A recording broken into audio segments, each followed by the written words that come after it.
Bonsoir à vous tous, merci d'être avec nous sur votre première chaîne digitale, La Sabira.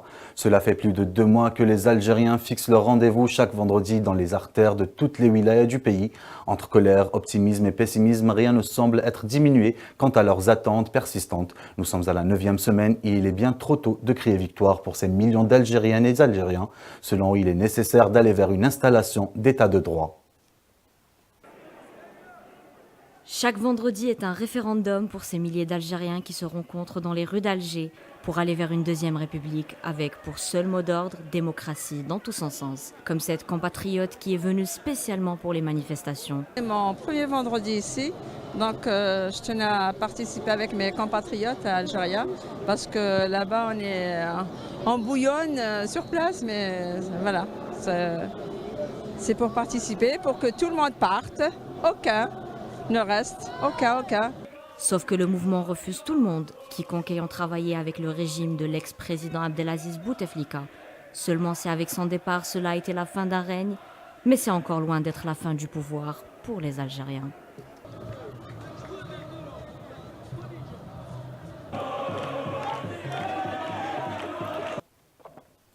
Dans la soirée d'hier, le siège du Front des forces socialistes a connu une crise sans précédent entre ses cadres dirigeants. À ce propos, le FFS fait part d'un communiqué indiquant que des hommes munis d'armes blanches se sont introduits à l'intérieur du siège national du parti, demandant aux militants présents de quitter les lieux. Il ajoute que c'est grâce à la détermination et l'engagement des militants qu'ils ont permis la récupération du siège du FFS à 3h30 du matin, indique ce vendredi le communiqué. De ce fait, le FFS indique qu'il se réserve le droit de prendre les mesures juridiques appropriées à l'encontre des responsables de ces actes.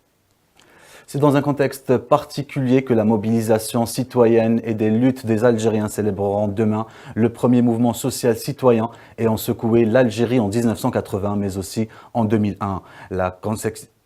La contestation était d'ordre sociopolitique et identitaire, dans laquelle 125 jeunes ont été tués, parmi eux des civils, mais aussi des militants progressistes. Pour rappel, c'est le 39e hommage du printemps berbère dite noire. La présidence de la République organisera lundi 22 avril prochain une réunion de concertation au sujet des prochaines élections présidentielles prévues le 4 juillet 2019.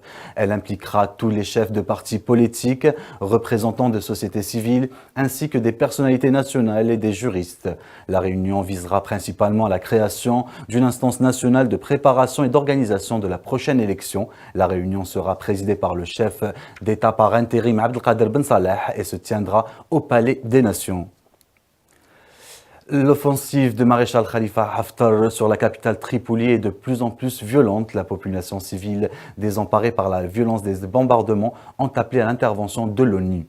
L'appel a été lancé alors que les combats se sont intensifiés entre les forces gouvernementales et l'armée nationale libyenne de l'Est, dirigée par le maréchal Khalifa Haftar.